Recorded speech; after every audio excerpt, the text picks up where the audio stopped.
sua Bíblia, por favor, no livro de Gênesis, capítulo de número 38. Gênesis 38, versículo 1 e 2.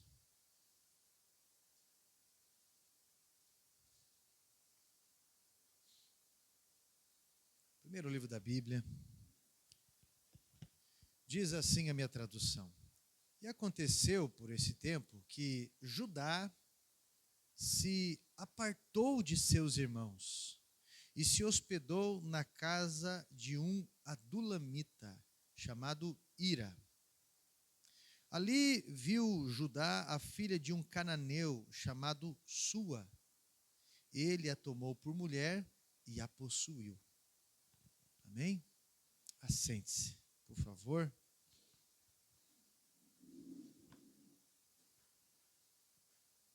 Gênesis é um livro incrível, um livro apaixonante, mas um livro muito denso, demais. Para você dissolver, ele só dá uma pitada em cada assunto. Ele não descreve com detalhes as coisas. O livro de Gênesis tem um eu, que é um livro absurdamente resumido. E ele dá uma ênfase interessante sobre a vida de um personagem chamado José na Bíblia. Bem interessante. Para você ter uma ideia, do capítulo 37 até o capítulo 50, o livro de Gênesis cita quase que exclusivamente Jacó e José. Mas o autor, Moisés, ele abre um parênteses para destacar algo muito importante aqui no capítulo 38. Ele fala sobre Judá, filho de Jacó e irmão de José. Judá, no início do capítulo 29 de Gênesis, a Bíblia diz que ele é o quarto filho de Jacó com a sua esposa Lia. Lia, aquela que tinha problema nos olhos. Quando ele nasceu, sua mãe colocou esse nome porque ele tem esse significado. Dessa vez, louvarei ao Senhor. Não se vê falar muito de Judá, mas no capítulo 34, Simeão e Levi, eles tramam vingança contra Amon e Siquém. Judá aparece se contrapondo à vingança. No capítulo 37, Judá evita também a morte de José, quando os irmãos dele, enciumados, com inveja, tramam aí a morte de José, colocando ele num poço. Eles discutem para ver o que vão fazer com ele. Eles dizem, não, vamos matar. E Judá, não, vamos fazer tal coisa, mas não vamos matar ele não, ele é nosso irmão. Olha só. Aí no capítulo 38, nós vemos o possível sentimento de culpa de Judá. A possível vergonha do ocorrido, da mentira que contaram para o seu pai sobre a morte de José. Eu não sei se alguém chegou aqui já, dar a notícia da morte de um filho querido para o seu pai. Eu já tive essa tristeza de, junto às vezes, não foi uma vez só, né, mas junto com a área médica, ou às vezes sozinho, eu ter que dar a notícia para o pai que o filho faleceu, ou coisas desse tipo. Gente, é muito triste. O capítulo 38, ele é um parênteses no meio de promessas, de situações dramáticas. Um paralelo com a vida de José é perceptível aqui, entre José e Judá. E o primeiro ponto que me chama a atenção, enquanto José ele é levado para o Egito, ele é obrigado, ele foi amarrado, ele foi capturado, ele foi traído. Então ele foi levado para o Egito, obrigado. Judá desce para a capital de Canaã voluntariamente. Enquanto José é levado para um lugar que não gostaria de ir, mas porque é envolvido por um plano divino, esse é o seu caminho, Judá sai de onde ele deveria estar para caminhar num destino próprio, num plano próprio, fugindo de um plano divino. Há pessoas aqui sendo levadas, mas há pessoas aqui descendo porque querem ir. Jesus ele foi levado até o deserto, como o próprio José. Jesus venceu no deserto. Olha só, existe um plano divino. Mas tem gente sendo provado porque não tem outro jeito. Mas tem gente que decide sair de perto dos seus irmãos. sair de perto do seu pai, da sua mãe, da sua família, e se hospedar na casa de um adulamita. Esse seu irmão, essa pessoa que está ao seu redor na igreja, essa pessoa, esse irmão, essa pessoa de fé, aí, ela é um muro protetor. Essa comunhão é um muro protetor. Às vezes, eu vou porque eu estou envolvido em tal coisa, eu estou tão cansado, eu queria ficar em casa, eu estou tão desgastado. Eu vou porque, poxa, já recebi uma mensagem do pastor hoje, te espero lá no culto hoje. Eu vou porque eu tenho que fazer tal coisa, eu estou tão cansado, está frio, e está chovendo, e está isso. Mas esse envolvimento, essa aliança, nos mantém em pé. Não é a igreja que afasta pessoas, é o teu orgulho, talvez você que está me assistindo, é o teu orgulho que não se deixa conviver com pessoas de opinião.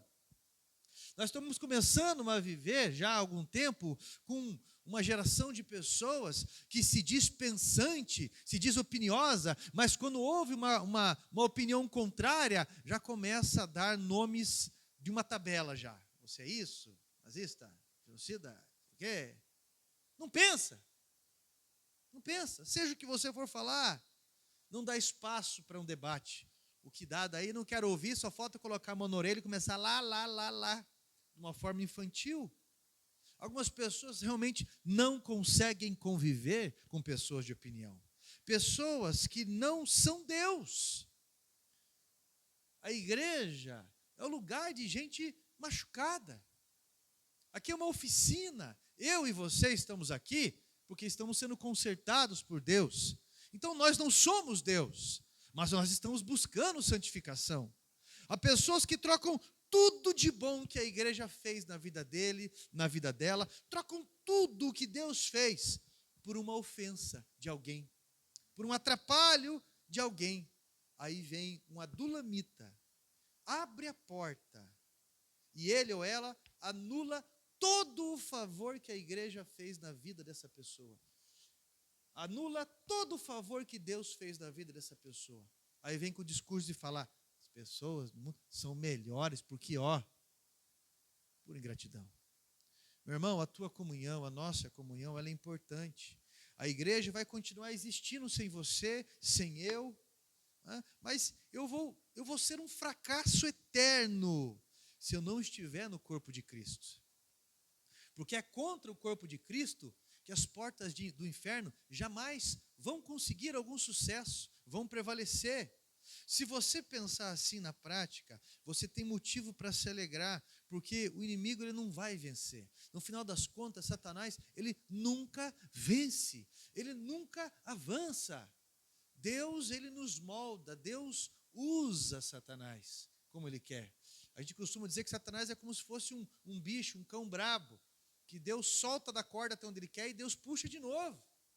Nós somos educados, entendemos muitas coisas. José, ele não foi tocado pelo inimigo, ele foi preparado por Deus para coisas grandes. Mas Judá, ele saiu. Ele foi se hospedar em Adulão. Tanto lugar para você frequentar, tanta gente boa para você se aliar, tanta gente de oração para você guerrear junto. Aí você vai fazer algo lá em Adulão, você vai para aquele lugar e ainda discursam coisas negativas.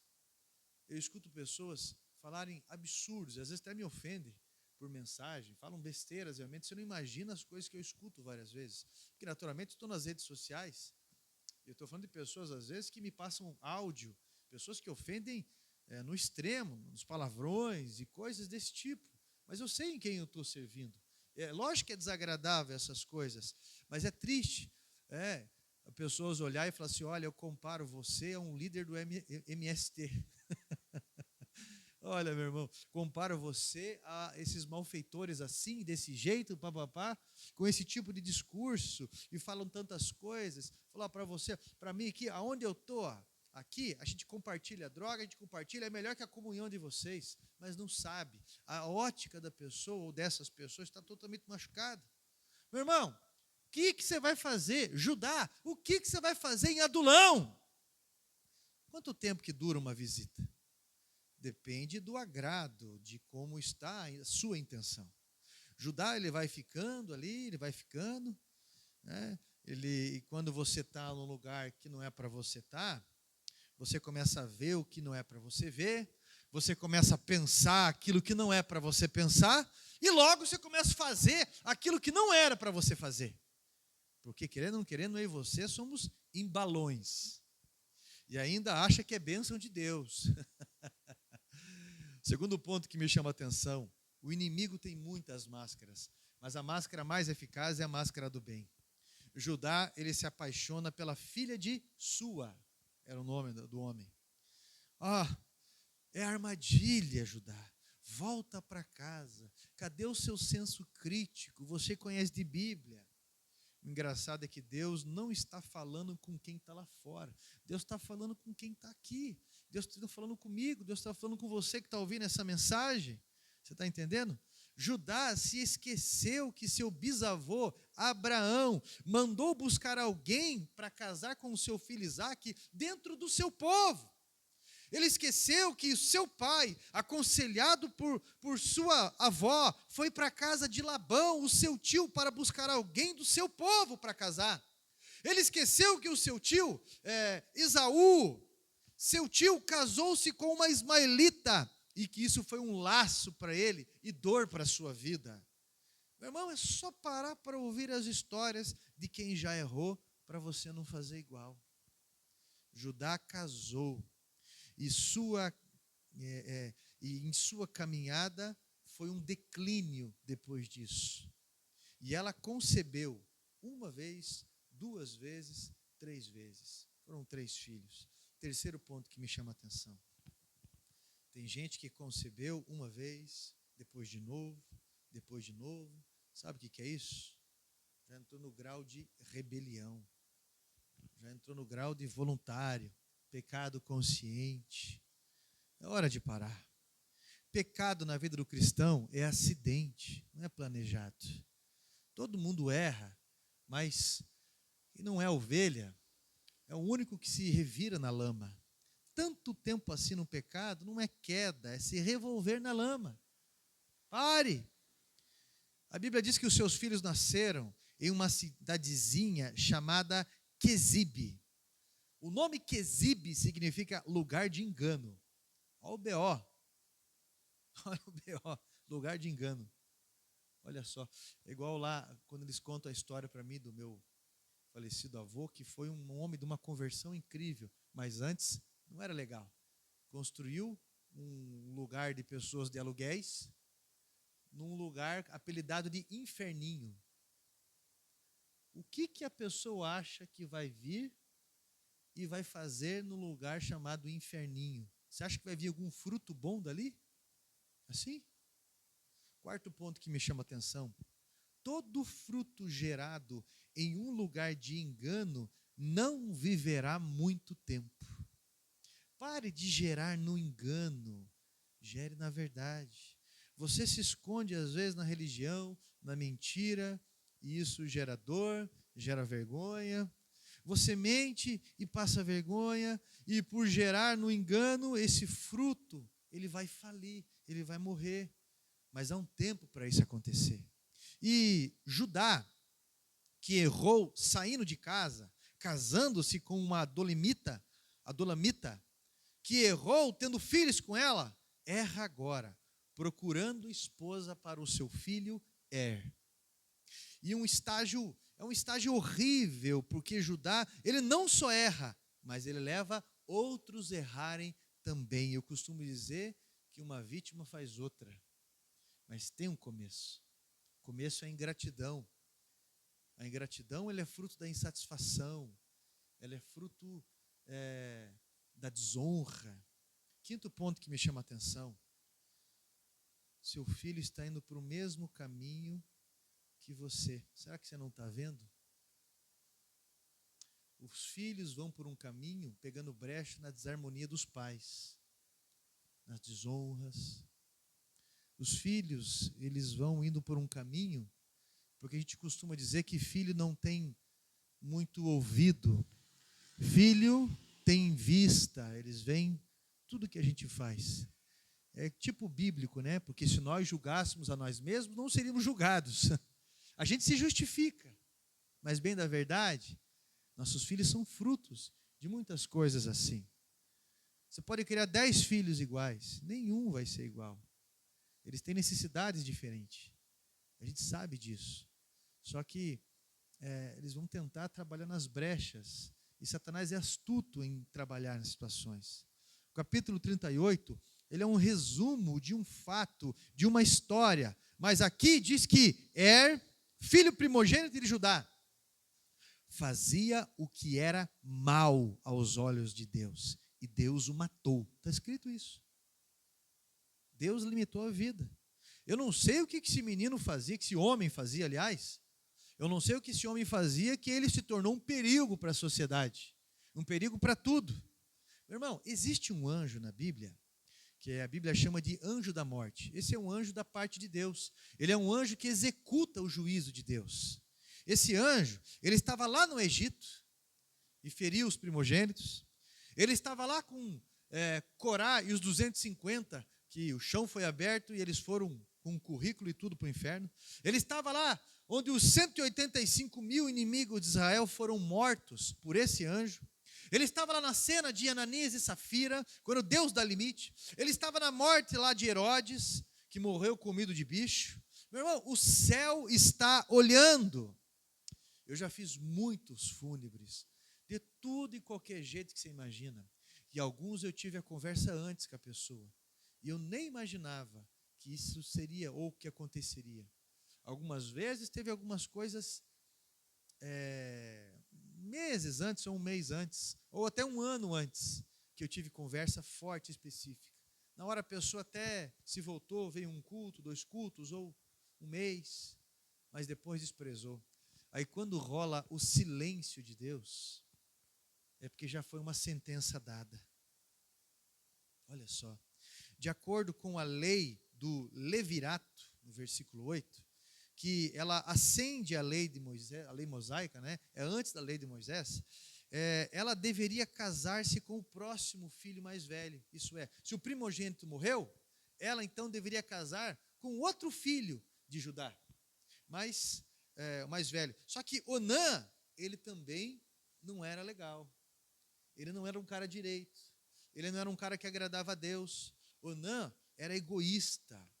Ele não queria ter filhos com ela, porque daí a descendência teria o nome do seu irmão. Essa era a lei. Então ele não queria. Então ele tinha relação com ela, mas ele jogava semente no chão. Isso é bíblico. Então, tem gente que age assim. Se não é para aparecer o meu nome, eu nem faço. Se não é para ter reconhecimento, eu nem faço. Que vantagem que eu vou ter nisso? Ah, não tem. Então eu nem faço. Meu irmão, não se preocupe com isso. Abrace a sua oportunidade. Agrade a Deus. Porque senão, meu irmão, se você ficar falando, fulano está sendo injusto, ciclano faz isso, ninguém está vendo, essa vida é injusta. Deus é justo e aquilo que plantarmos iremos colher. Ninguém tira a nossa recompensa das mãos de Deus. Pode ter certeza. E aí a Bíblia diz que Onã morreu também. Judá achou que o problema era Tamar, era essa esposa, era essa mulher. Então ele não quis dar o seu último filho, o mais novo, Selá, para casar com Tamar, com o pretexto dele ser muito novo. E ele manda Tamar ir para a casa do pai dela para aguardar. Mas Selá, ele fica mais velho, e Judá não casa Selá com Tamar, fica enrolando ela. A esposa de Judá morre também. Olha, foram dias difíceis, dias de luto. E quando os dias passam, ele vai a Timina para uma celebração de criadores de rebanho. Isso parece novela, não parece? Olha só, ele vai para esse lugar chamado Timina, para uma celebração de criadores de rebanho. 6º ponto que me chama a atenção. Tamar sabe que Judá vai a Timina. Isso é, nós somos vigiados mais do que nós esperamos. Nós somos vigiados mais do que entendemos. Tem um monte de gente que nos observa, ainda mais curitibano, que é o chamado come quieto, curitibano e mineiro, né? Fica observando e coisa e tal. Ele vê cada coisa. E as pessoas estão observando a gente também a todo momento. Olha só, o mesmo caminho de Temina é o mesmo caminho que Sansão fez anos mais tarde. Há pessoas que fazem o mesmo caminho de desgraça. Mesmo. Tamar, ela está cansada de esperar. Ela está cansada de esperar para ter filho. É direito dela. Era lei. Não tinha nada de errado. Ela está cansada de ser enrolada por Judá. Mas ela conhece os pontos fracos do sogro dela. Há pessoas assim. Tamar copia um costume tita. O que ela faz? Ela se disfarça de prostituta. E ela cobre o seu rosto, como é o costume. E ela se assenta em um lugar aberto entre duas fontes. Ela fica ali, porque era o costume da época. Ela estava à disposição. Qual era a expectativa moral que Tamar tinha de Judá fazendo isso? Qual que era a expectativa que ela tinha do próprio sogro? Eu vou ficar aqui como uma prostituta e eu sei que ele vai pegar os meus serviços. Olha a ideia, Judá. O inimigo sabe certinho a isca que lança. E tem gente que não dá trabalho nenhum para o inferno. É facinho. E quem se veste daquele jeito será reconhecido daquele jeito. Meu irmão, olha só. Já viu aquelas pessoas que falam bem assim? Eu me visto assim, mas o meu interior é diferente. Meu irmão, o exterior, ele revela o interior. O exterior, ele revela o interior. Eu não estou dizendo que você tem que estar de terno e gravata, longe desse tipo de conversa. Eu estou dizendo que a forma da gente se vestir é a forma como a gente respeita as pessoas. É a forma como a gente respeita o outro casamento. Essa mulher, ela estava passando um recado. Quando um policial está uniformizado, ele está dizendo que ele é um policial. Ele está assumindo responsabilidades. Se ele está indo de ônibus e acontecer alguma coisa, ele tem que tomar postura. O médico tem um uniforme. Todas as pessoas que representam um propósito, elas têm um uniforme. Você está entendendo? Agora, se você for numa dessas casas, não vá. Mas se você já foi, lá eles têm um tipo de vestimento. Tem um tipo de comportamento. Não é verdade? Judá, quando vai passar por aquele caminho, ele aborda ela. Ele aborda. Eu não sei o que ele falou para ela. E ela olha para ele e fala: o que você vai me dar? Bem, eu vou te dar um cabrito do meu rebanho. É o que ele fala para ela. Mas eu não estou vendo o cabrito agora. Você tem que me dar algum penhor, alguma garantia. Meu irmão, há pessoas financiando o pecado, usando o altar para alcançar seu ganancioso objetivo egoísta, às vezes. Há pessoas que estão investindo no inferno, mas quando se trata de investir no reino de Deus, nunca. Nunca. Há pessoas que o porta-mala do carro era de cerveja até em cima. Falou em dar uma oferta na igreja para fazer o que é correto? Meu Deus do céu. Parece que é Satanás que está pregando. Tem um escorpião em tudo. Não posso, não dá. Não. E falou para investir na própria vida. Faz o curso de casais, é R$50 a apostila. R$50. Ninguém está ganhando nada em cima. É exatamente o valor da apostila que vem. E nos líderes, várias coisas vão tirando do bolso para ajudar aqui e ali. Mas a pessoa, para investir no próprio casamento, não investe nada. Enquanto Satanás investe um monte. Entenda. Tamar pede-lhe um penhor. E sabe o que Judá dá para ela? O seu selo. Sabe o que é o selo? O anel. O anel, ele tinha um símbolo arredondado ou quadrado na ponta, algum símbolo que era a assinatura de alguém. Então, quando você escrevia um pergaminho, alguma coisa, colocava a cera quente e colocava a tua assinatura ali, que era o anel. Olha só. Só você tinha aquilo. Aquilo era a identidade da pessoa. Então, ele pega esse anel e ele deixa junto com o seu cordão. Isso ele tinha um lenço e aquele anel, ou ele não ficava no dedo por causa do manuseio, ele ficava às vezes no pescoço. E ele deixou com ela também o cajado dele. O cajado, ele nunca era igual um ao outro. O cajado, ele era personificado. Ele era único. Ele também era uma identidade e uma autoridade. Olha só. E ele deixa com essa mulher. Olha só. seu selo é a sua assinatura. E ele jogou o seu nome no lixo. Quanto que vale o teu nome? Provérbios 22:1 diz assim: melhor é um bom nome do que muito dinheiro. Judá é sinônimo do que agora? Do que ele é sinônimo? O que ele vale no conceito de alguém? Alguém vai ouvir ele? Judá entregou o seu cajado, ele entregou a sua autoridade ali. E agora, um homem irreconhecível, diante de tantas promessas que ele tinha de Deus. Pessoas que seguem o caminho de Judá, desviando-se, ficam assim. Os dias se passam e Tamar se revela grávida. E a notícia chega até os ouvidos de Judá. E ele ainda está sem o seu cajado, sem o seu cordão, sem o seu anel, que é o seu selo. Porque quando o empregado, ele manda o empregado entregar o cabrito, não vai achar ela naquele lugar. Não vai achar ela naquele ponto. Então ele fica sem. E ela fica com aquilo de refém. Judá, quando fica sabendo que Tamar está grávida, ele fica irado. Ele pede que queimem ela, por causa da lei da região. Pede e manda queimar ela.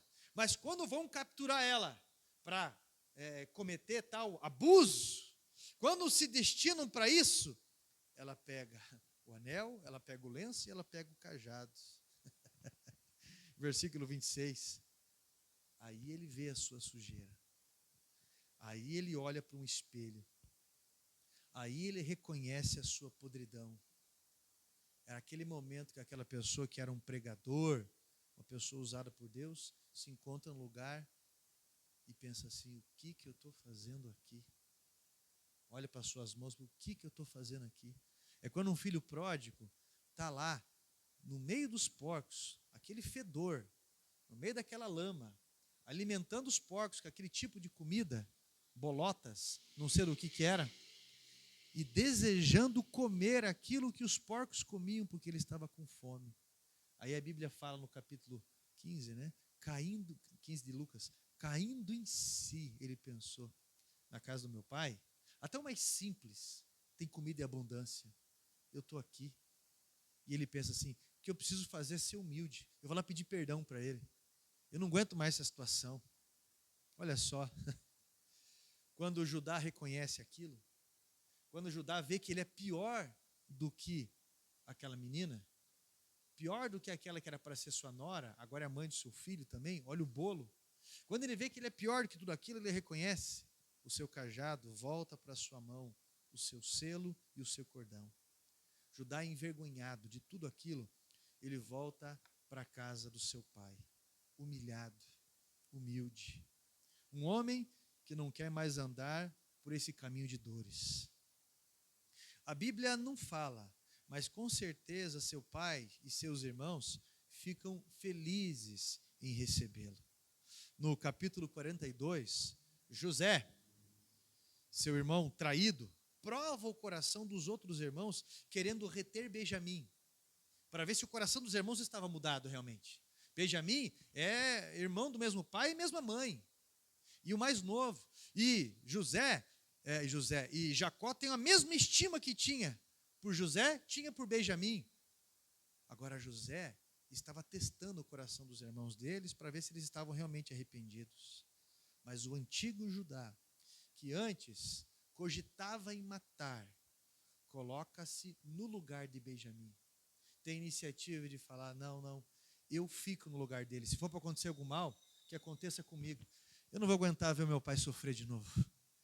Eu não vou aguentar. Então, se for para alguém ficar de refém aqui, enquanto vão buscar o pai Jacó, é eu que fico no lugar dele. É eu que fico.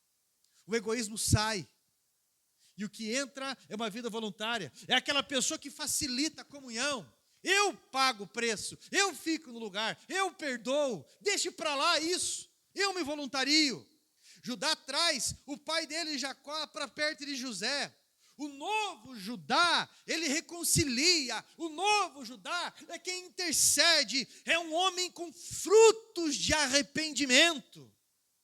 Aí sim são atitudes úteis. E quando Jacó, ele vai partir, ele vai morrer, ele chama os seus filhos no capítulo 49, do versículo 8 ao 11. E ele lança um destino para cada um, que era um costume patriarca. Quando ele chega para Judá, que fez muita coisa ruim no passado. O cara estava podre. Ele olha para Judá e ele não lembra de nada que Judá fez de errado. Ele não cita uma coisa que Judá fez de errado. Ele olha para Judá. E a Bíblia diz que Judá, mesmo sendo o quarto filho, recebe a bênção da primogenitura. Seu pai lhe promete o cetro. Sabe o que é o cetro, meu irmão? Ele é mais especial do que o cajado. O cetro será para sempre através da sua linhagem, Judá. E Judá, ele faz parte da ascendência de Jesus. Faz parte da linhagem de Jesus. Faz parte da família de Jesus. Oitavo ponto que me chama a atenção. Eu não sei se você, por alguma mágoa, desanimou, se afastou, ou se você, por algum motivo, tem andado por caminho de dores. Eu sei que hoje Deus quer que você volte para o plano dele de verdade. Porque você pode estar no templo, mas às vezes não está no plano de Deus. Você fez coisas erradas, andou por caminhos tristes, gambiarrosos, mas você não é assim. Jesus quer devolver o seu cajado. Jesus quer devolver a sua identidade. Jesus quer você na linhagem dele. Volte para os planos dele. Pare de colocar a sua irritação com pessoas acima do plano dele. Pare, meu irmão, de desculpas, medo de perder dinheiro, desculpas para não ser dizimista, às vezes, não ofertar ou não ajudar, e achar, meu irmão, que, poxa, não, eu só organizar isso primeiro, eu só fazer isso primeiro. Pare de despriorizar o reino, pare de despriorizar o reino. Jesus está chamando você para fazer a obra de verdade, e você sabe a potência que você tem, porque você nasceu para isso. Se você se afastar dos caminhos de Deus, você fica irreconhecível. Deus não errou quando Ele te fez. E quando Ele te fez, fez para resolver algum problema aqui na terra. Deus quer fazer algo através da sua vida. Deus quer transformar pessoas na tua geração. Fazer diferença nos setores onde você está. Seja o que for. Foi para isso que Deus te chamou. Por isso que você fala tanto assim, ou por isso que você fala pouco assim. Por isso que você é tão reservado, ou por isso que você tem uma visão tão ampla de algumas coisas. Porque Deus deu a você algo específico para resolver problemas específicos, e isso tem identidade dele em você, tem uma promessa, porque ele chamou eu e você, meu irmão, e ele não cita os nossos erros, mas ele nos colocou na família dele, no corpo de Cristo, na linhagem de Jesus, dentro da salvação, na arca do livramento. Deus nos chamou. Faça isso valer a pena, pelo amor de Deus. Faça isso valer a pena. Esteja de cabeça naquilo que Deus te chamou. Isso não incomoda o teu coração? Isso não provoca dentro de você um despertamento? Porque é o Espírito Santo que faz arder isso em nós. É o que nós chamamos de chamado divino, é o que nós relatamos no testemunho, quando Deus faz esse convite. O problema é quando isso não acontece mais, quando há o silêncio de Deus, é que o afastamento se tornou tão longe, mas tão longe, que a gente já não escuta a voz de Deus, e isso é terrível.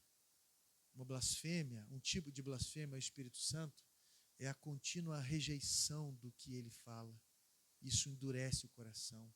E acontece como o capítulo 1 de Romanos, né? Deus os entregou para desonrar os seus corpos entre si. Porque conhecendo a glória de Deus, negaram. Adoraram répteis, adoraram pessoas, adoraram tudo. Mudaram até o costume de algumas coisas. Deus está chamando você para recuperar o teu cajado, para recuperar a tua identidade.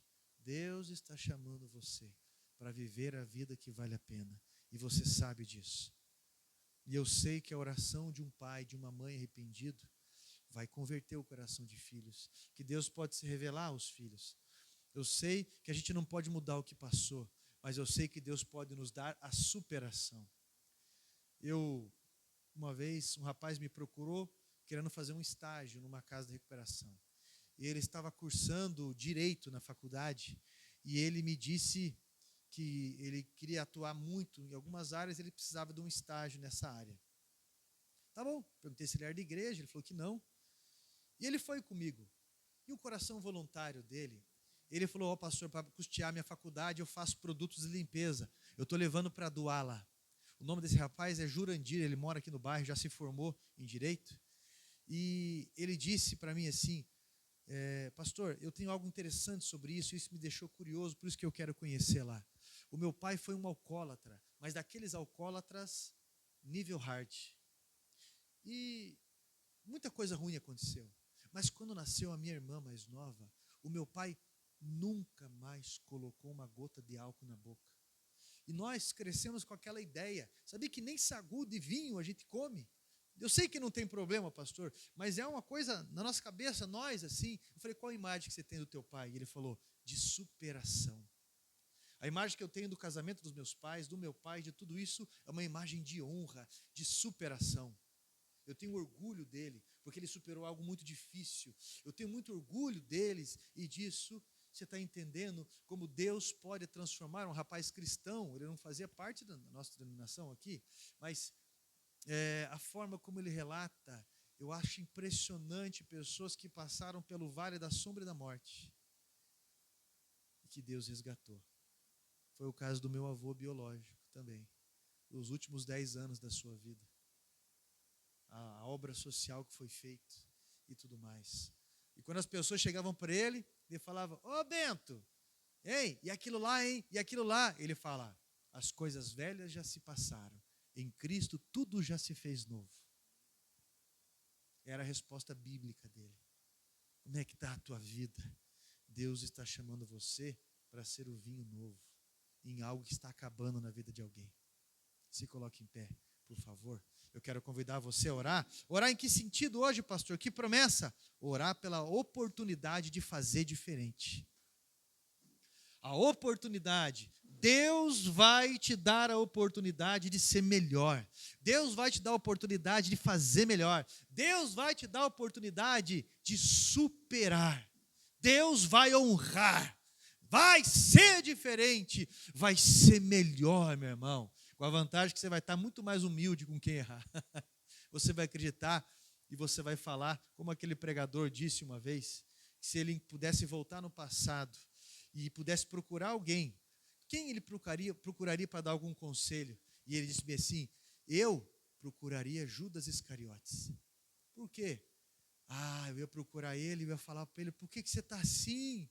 Eu traí Jesus, eu fiz isso. E o que você está indo fazer? Eu estou indo me matar.